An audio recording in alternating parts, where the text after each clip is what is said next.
بسم اللہ الرحمن الرحیم۔ نواز شریف کا دور حکومت تھا، اپوزیشن میں شیخ رشید صاحب تھے۔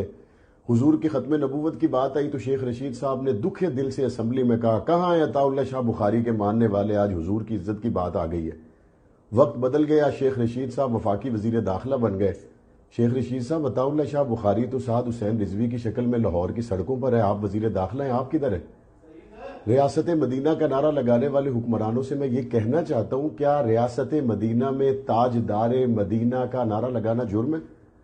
عمران خان صاحب، اقوام متحدہ میں آپ نے جس نبی کی محبت میں تقریر کی تھی، سعد حسین رضوی اسی نبی کی محبت میں یہ کہہ رہا ہے کہ فرانس کے سفیر کو یہاں سے نکال دیں۔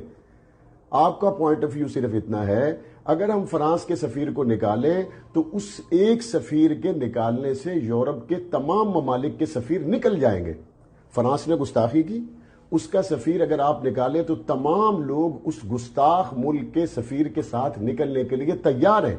یہ تو ہماری غیرت ایمانی پہ سوال ہے کہ وہ میرے نبی کی گستاخی کر کے بھی اتنے متفق اور متحد ہیں، اور ہم اپنے نبی کے چاہنے والے اتنے منتشر ہیں کہ کلمہ پڑھنے والی حکومت محمد عربی کے غلاموں کو گرفتار کرنے پہ لگی ہوئی ہے۔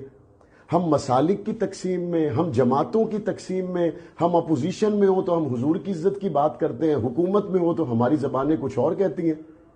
الیکشن قریب ہو تو حضور کی ختم نبوت کے نعرے لگائے جاتے ہیں تاکہ حلقے کے ووٹرز کو متاثر کیا جائے، الیکشن دور ہو تو حضور کی ختم نبوت کسی کو یاد نہیں آتی۔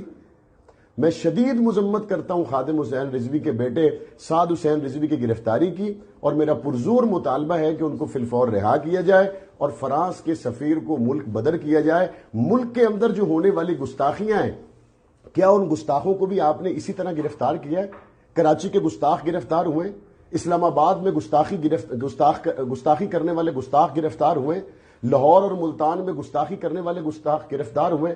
حد ہے، ملکی سطح پر کی جانے والی گستاخیاں اور وہ گستاخ آزاد ہیں۔ ملکی اور عالمی سطح پر گستاخوں کو پروٹیکٹ کیا جا رہا ہے، اور گستاخوں کے خلاف ملکی اور عالمی سطح پر آواز اٹھانے والوں کو آپ پکڑ